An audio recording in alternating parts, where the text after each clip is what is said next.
Reasoning, coding and டிகோடிங்கில் competitive எக்ஸாமில் கேட்ட ஒரு கொஷின் பார்க்கலாம். 2 நம்பர் ஆட் பண்ணால் ஒரு புது நம்பர் வருது. 56ஐயும் 22ஐயும் ஆட் பண்ணால் என்ன வரும்னு கேட்குறாங்க. ஃபர்ஸ்ட் பாருங்க, 64 + 14 = 5ன்னு கொடுத்துருக்காங்க.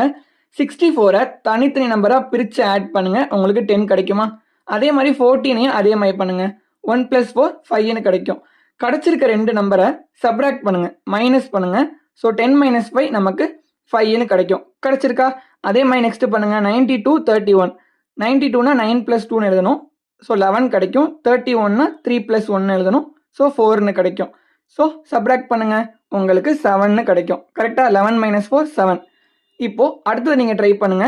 56 + 22 என்ன வருதுன்னு பார்க்கலாம். ஓகேவா? 56னா 5 + 6, அப்போ நமக்கு என்ன கிடைக்கும்? 11 கிடைக்கும். அதே மாதிரி 22ஐ பிரித்து எழுதுனா 2 + 2 நமக்கு 4ன்னு கிடைக்கும். இப்போ 11ஐயும் 4ஐயும் மைனஸ் பண்ணால் போன வாட்டியை பார்த்து 7 தான் வரும். ஸோ அதே தான் வரப்போகுது. Option C is the correct answer. ஓகேவா? உங்களுக்கு புரிஞ்சிருந்தா ஒரு ஃபாலோ மட்டும் பண்ணிக்கோங்க.